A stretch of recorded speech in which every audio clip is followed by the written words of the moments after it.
The door to the dressing room stuck, as if the wood itself had swollen with secrets. Beyond it, applause poured down a long hallway.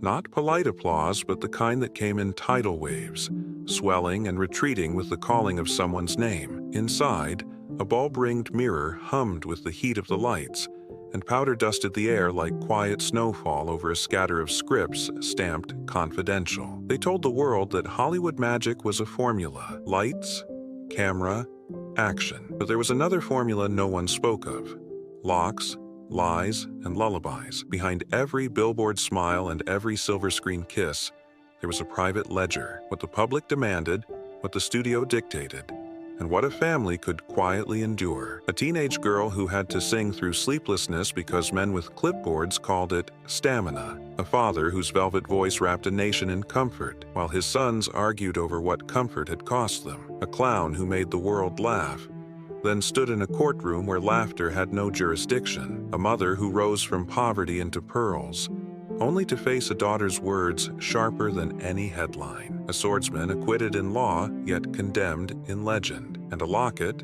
a small golden moon, hiding the face of a daughter the magazines never dared print. This is not a hunt for villains. This is a search for rooms with thin walls and thick silences. You will hear the rustle of studio memos, the slam of courtroom doors, and the softest sound of all, a truth deciding whether to stay hidden. The reel is threaded, the key is turning, and once the door opens, we will not look away. Judy Garland's Pills, Contracts, and Lost Childhood. She was born Frances Ethel Gum in 1922, a name that felt too small for the voice she carried. From the moment her little feet could tap a stage floor, the applause felt inevitable, and so did the demands. Her parents, vaudevillians with their own dreams just out of reach, quickly realized their youngest daughter wasn't just talented. She was extraordinary. And in Hollywood, extraordinary was currency. By the time she was signed to MGM at 13, Frances had been replaced with a brighter, neater name: Judy Garland. Names could be changed easily. Childhood was more difficult to alter, but the studio found a way. They tightened her schedule until the sun and moon blurred into the same clock. Tutors came to sound stages, homework was done between takes, and meals, when they happened, were chosen by dietitians with clipboards. The studio wasn't cruel in the way fists are cruel. They were cruel in the way a machine is. It demanded input, scenes, songs, charm, and it ran on fuel. In Judy's case, that fuel was small pills handed over like candy, one to wake her up, another to put her to sleep, and in between, others to keep her weight down and her energy up. No one called it addiction. They called it keeping up with production. Her mother, Ethel, was never far from the soundstage, often with the air of a woman waiting for an important deal to close, because she was. Judy's career was not just hers. It was the family's survival. Every contract signed was a safety net for the Gum family. Every film, a mortgage payment. Love and business were tangled together, and for a teenage girl, there was no clear line between a mother's ambition and a mother's care. By 16, Judy was the wholesome girl next door to millions of strangers. By 17, she was Dorothy Gale in The Wizard of Oz, her voice carrying Over the Rainbow into American living rooms. Audiences imagined the rainbow as hers. Behind the curtain, the rainbow belonged to MGM. It was theirs to sell, theirs to schedule, theirs to drain. She tried, in small ways, to take control. The occasional refusal to work, the rebellion of falling in love with men outside the studio's approved list. Marriages, in part, were escapes, brief sprints toward a life where her schedule was her own. But escape in Hollywood often meant walking into another kind of cage. Motherhood brought her joy, but it also brought fear. Would her children inherit her gift or her burdens? Judy fought to be present, to be warm, but the machine she had been raised in didn't simply vanish. The pills followed her into private life. Performances became lifelines. The stage was both sanctuary and battlefield. When she died in 1969, the headlines called her a troubled star, as if the trouble had been born inside her, not carefully manufactured around her since she was a girl. Her children, Liza, Lorna, and Joey, inherited her voice, her charisma, and her shadow. And in Hollywood, shadows are often longer than legacies. Bing Crosby's accusations, discipline, and divided sons. On the radio, his voice was a blanket, warm, unhurried, and as reliable as Sunday morning. Bing Crosby didn't just sing songs, he inhabited them so completely that Americans during the Depression and the war years began to treat his sound like a national comfort. In living rooms across the country, his was the voice of reassurance. But inside the Crosby home, comfort meant something different. Discipline was the order of the day, not the gentle correction of a father coaxing a son, but the strictness of a man who believed rules were love in disguise. Raised in a devout Catholic household in Tacoma, Bing had absorbed an unbending sense of duty and passed it down with interest. His first marriage to Dixie Lee brought him 4 sons: Gary, Dennis, Philip, and Lindsay. The boys grew up in a house where obedience was expected and emotional expression was not encouraged. Bing's public demeanor, easygoing, affable, did not always match the private one. There were curfews, enforced punishments, and a focus on achievement that left little room for softness. For decades, these details remained largely invisible to the public. Bing's records spun, his films charmed, his annual Christmas specials cemented him as the genial patriarch of American entertainment. It wasn't until 1983, 6 years after his death, that the image fractured. Gary Crosby's memoir, Going My Own Way, arrived like a rock through a stained glass window. In it, Gary alleged that his father's discipline had crossed into cruelty, harsh punishments, coldness, a sense that love had to be earned through performance. The book made headlines not just for the claims themselves, but for the dissonance they created. Could America's favorite crooner have been such a different man behind closed doors? The other Crosby sons were divided. Dennis supported much of what Gary wrote. Philip disputed it. Lindsay's feelings were complex and sometimes contradictory. What was clear was that their experiences, though shared in time and place, had been filtered through individual memories, each shaped by the pressures of living under Bing's fame. The controversy didn't erase his career, but it complicated it. It forced the public to reconcile the man whose voice soothed them with the father some of his children said they feared. In the years that followed, the Crosby name remained luminous in entertainment history, but always with a faint shadow at its edge. Family secrets are rarely about the facts alone. They're about the silence that surrounds them. For the Crosby children, the real inheritance was not the music or the estate, or even the fame. It was the differing truths they carried side by side for the rest of their lives. Charlie Chaplin's love affairs, lawsuits, and exile. When Charlie Chaplin walked on screen, the world leaned forward. The little tramp, with his bowler hat, his shuffling gait, and his quicksilver expressions, spoke to millions without uttering a word. In an era when most men in Hollywood seemed larger than life, Chaplin seemed sharper than life. More precise, more in control of every flicker of emotion. But away from the cameras, control was harder to keep. By the early 1940s, Chaplin was as famous for his off-screen romances as for his films. His preference for much younger women, some barely into adulthood, had long been whispered about. But the whispers became headlines in 1943, when he was named in a paternity suit filed by a 22-year-old actress named Joan Barry. Barry claimed Chaplin was the father of her child. Chaplin denied it. In another time, perhaps, this would have been settled quietly. But America in the 1940s was shifting under the weight of wartime morality and an increasingly aggressive press. Chaplin's political views, perceived as too liberal, even sympathetic to the Soviet Union, had already made him a target for powerful enemies. Now, they had a scandal to wield. The trial was a spectacle. Chaplin, in his courtroom suit, looked smaller without the tramp's costume, but his fame filled the room nonetheless. Blood tests, new science at the time, indicated he was not the father, but the law in California did not yet accept such evidence as conclusive. In the court of public opinion, science was less persuasive than scandal. The jury ruled against him, and Chaplin was ordered to provide child support. The paternity case was only one part of the pressure building around him. The FBI had a file on him. Politicians denounced him. The once adoring press became a chorus of suspicion. In 1952, while traveling to London for the premiere of Limelight, Chaplin received word that his re-entry permit to the United States had been revoked. He was effectively exiled from the country that had made him a star. He moved his family, including his much younger fourth wife, Una O'Neill, and their growing brood of children, to Switzerland. There, far from the Hollywood machine, Chaplin found a kind of peace. His children grew up with a father whose legend was bigger than the village they lived in, but whose life had been permanently altered by the convergence of personal choices and political wins. For those children, the past was always there, folded into the family story. The courtroom transcripts, the newspaper clippings, the quiet reminder that fame is not a shield. Sometimes it is a target, and for Chaplin himself, the exile was both punishment and liberation, a forced goodbye to Hollywood, but also an escape from its merciless gaze.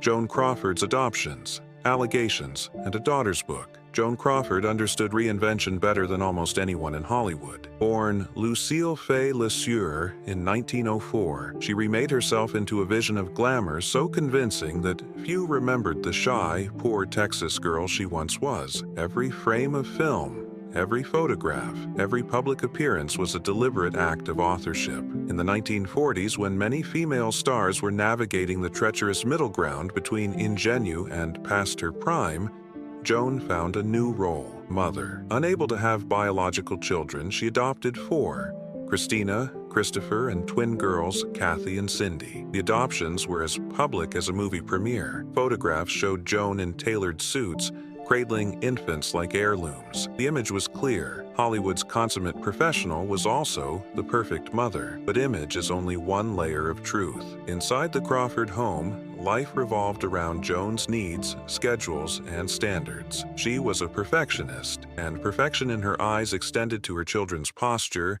speech, manners, and appearance. Rules were rigid. Punishments, according to some accounts, could be severe. Christina, the eldest, bore the brunt of Joan's expectations. She was groomed to be poised in public, articulate, and endlessly obedient. Behind closed doors, she later claimed, her mother's discipline could tip into violence and emotional cruelty. The most famous of these allegations would come decades later in 1978, when Christina published her memoir, Mommy Dearest. The book was a detonation. In it, Christina painted a portrait of a mother obsessed with control, describing beatings, verbal abuse, and one now infamous tirade over the presence of wire hangers in a closet. The memoir was released a year after Joan's death, ensuring she would never publicly respond. Reactions were polarized. Some readers saw it as a necessary exposure of abuse hidden behind the walls of celebrity homes. Others, including Joan's younger children Kathy and Cindy, defended their mother, insisting their own childhoods had been largely loving. The public was left to wrestle with a paradox. Could the woman who had worked so hard to adopt and raise children also have been capable of such cruelty? When Mommy Dearest was adapted into a 1981 film starring Faye Dunaway, Joan's image was cemented for many not as the star of Mildred Pierce or Grand Hotel, but as the archetype of the monstrous mother. For Christina, the book was both catharsis and curse. It told her truth, but it also made her the lifelong keeper of one of Hollywood's most enduring scandals. In the end, Joan's legacy became a contested space, fought over by those who remembered her warmth and those who remembered her wrath. The truth, as always, may have lived somewhere between the studio portraits and the slammed doors. And for her children, that truth was less a matter of history than of inheritance.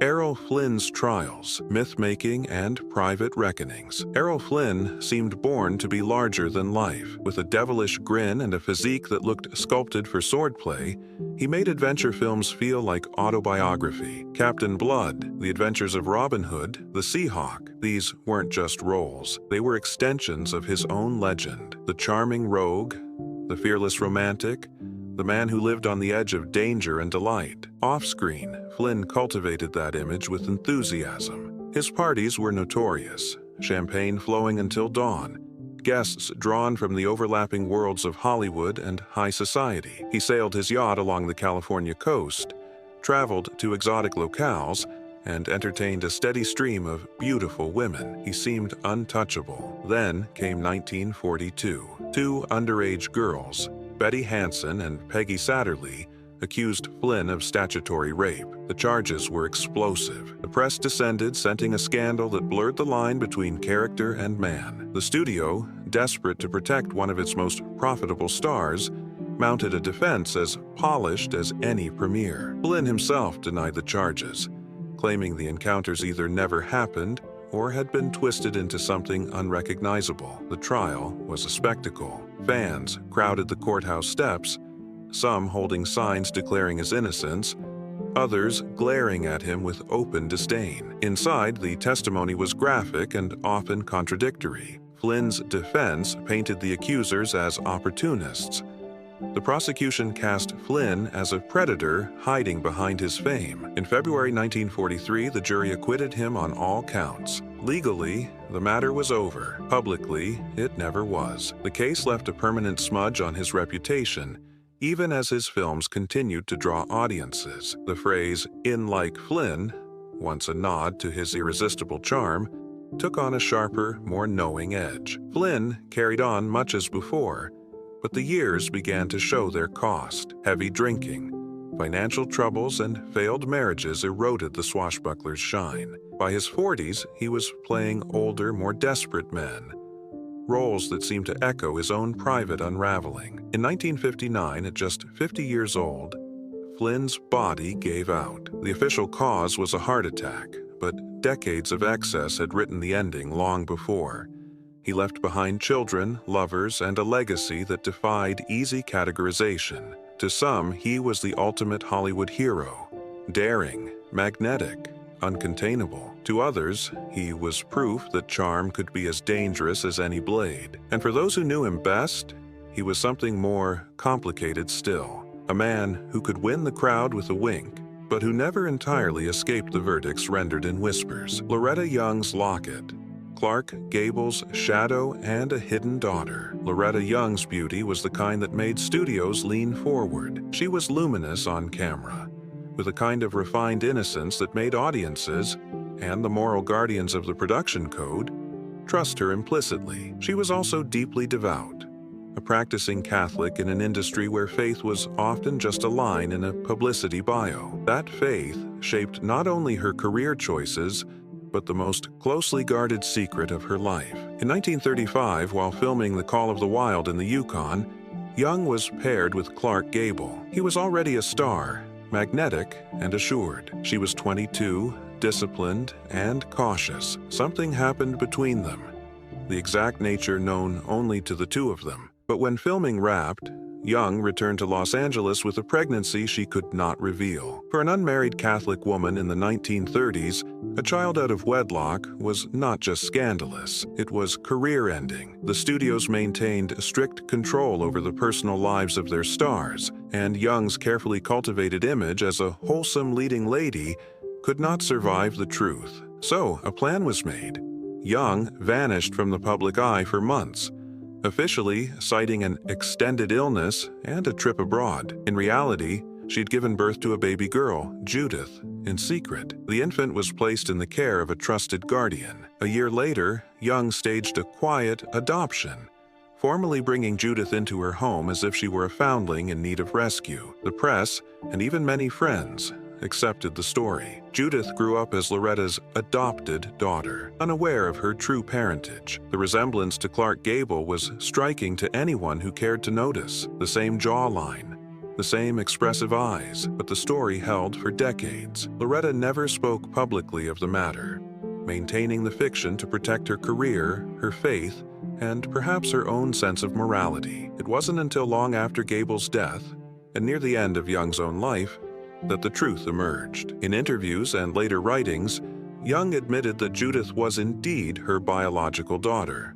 fathered by Gable. Her choice to hide the pregnancy, she said, had been the only way to navigate the impossible intersection of morality, reputation, and maternal instinct in 1930s Hollywood. For Judith, the revelation was both clarifying and bittersweet. It explained the whispers, the sideways glances, the unspoken tension in certain conversations, but it also redefined her entire childhood. The locket her mother kept, with a tiny photograph tucked inside, was not just a sentimental keepsake. It was a confession in gold, worn close to the heart. Loretta Young carried that secret for over 6 decades. Through Academy Awards, television stardom, and a public life built on grace. She left behind a career unmarred by scandal, and a daughter who, at last, could see her own story clearly, even if it had been hidden in the shadows for most of her life. What the headlines forgot. Hollywood sold itself as a city of light. Light on faces, light on gowns, light on the billboards that turned people into gods. But in the long shadow of those Klieg beams lived the stories no press agent dared to release. Stories that were not about premieres or box office receipts, but about the quiet cost of keeping an image intact. Judy Garland's childhood was exchanged for a voice the world still reveres, though it came at the price of sleep, health, and trust. Bing Crosby's crooning could soothe a nation, even as his sons debated whether the man behind the microphone had comforted or wounded them. Charlie Chaplin, who had built an empire on laughter, learned that a courtroom can strip away even the most beloved mask. Joan Crawford's public perfection as a mother shattered under the ink of her daughter's memoir. Errol Flynn, the very embodiment of charm and daring, lived to see his own legend twisted into a double-edged phrase. And Loretta Young, draped in virtue, kept a locket and a truth hidden for more than 60 years. These were not just scandals, they were acts of survival.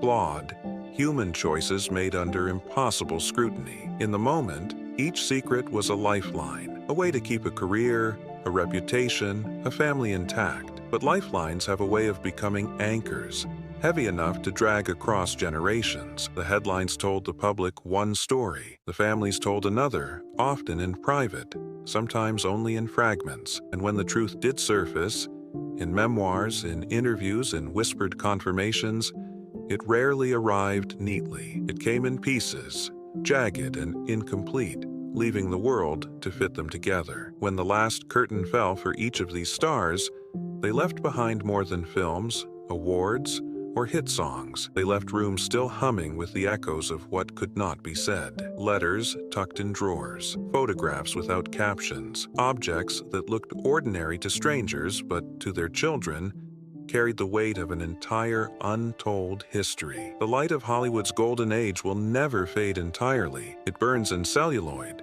in music, in the faces that fill late-night screenings. But if you listen closely, beyond the applause, you might hear something softer, the small, steady heartbeat of the truths that outlived the spotlight. Because every family, even the most glamorous, has its shadows. And in the end, it is in those shadows that the most human stories are found. If you enjoyed this video, please leave a like and comment down below as it helps support this channel. Also, consider subscribing and hitting the notification bell to get notified of our newest videos. Thanks for watching.